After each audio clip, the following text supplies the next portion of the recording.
Tinelli, you there, you there. Onyo, vekwa mchemwas. Yo deep deep. Mikel exclusive. Post Mikela. Onyo. This time no fear. Ziri nani zvangu zora clear. Pane kuzora mafuta eshumba kuti nchkiwe. Vamwe vakuru pati avavachiwe. Vakuisa chuma muchuno kuti avachiwe. No fear. Ziri nani zvangu zora clear. Pane kuzora mafuta eshumba kuti nchkiwe. Vamwe vakuru pati avavachiwe. Vakuisa chuma muchuno kuti avachiwe. Vamwe vacho vari kuita mapipi, vakungorepa vana vadiki. Vamwe ndaberekeswa bera ndichanzwisisi. Vamwe vari kurima nechisi. Ini ndakasvara ndiri one, muguva ndichangopinda ndiri one. Life yako haisi tu iri one. This time no fear. Zviri nani zvangu zora clear. Pane kuzora mafuta eshumba kuti nchkiwe. Vamwe vakuru pati avavachiwe. Vakuisa chuma muchuno kuti avachiwe. No fear. Zviri nani zvangu zora clear. Pane kuzora mafuta eshumba kuti nchkiwe.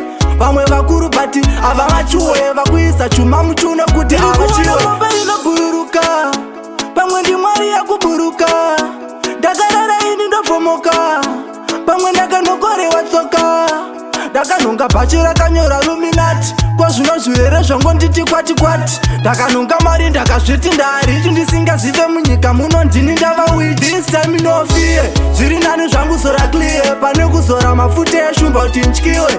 Vamwe vakuru pati avavachiwe. Vakuisa chuma muchuno kuti avachiwe. No fear. Zviri nani zvangu zora clear. Pane kuzora mafuta eshumba kuti nchkiwe. Vamwe vakuru pati avavachiwe. Vakuisa chuma muchuno kuti avachiwe. Vamwe vacho vari kuita mapipi, vakungorepa vana vadiki. Vamwe ndaberekeswa bera ndichanzwisisi. Vamwe vari kurima nechisi. Ini ndakasvara ndiri one, muguva ndichangopinda ndiri one. Life yako haisi tu iri one. This time no fear. Zviri nani zvangu zora clear. Pane kuzora mafuta eshumba kuti nchkiwe. Vamwe vakuru pati avavachiwe. Vakuisa chuma muchuno kuti avachiwe. No fear. Zviri nani zvangu zora clear. Pane kuzora mafuta eshumba kuti nchkiwe. Vamwe vakuru pati avavachiwe. Vakuisa chuma muchuno kuti avachiwe. Mombe inobururuka, pamwe ndi mwari yakuburuka. Ndakarara ini ndofomoka, pamwe ndakanokorewa tsoka. Ndakanonga bhachi rakanyora luminati. Kwazvino zvirere zvangonditi kwati.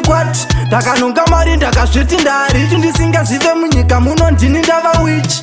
Mikel exclusive. Shumba kuti nchkiwe, avamachiwe. Machiwe, zora clear. Shumba kuti nchkiwe.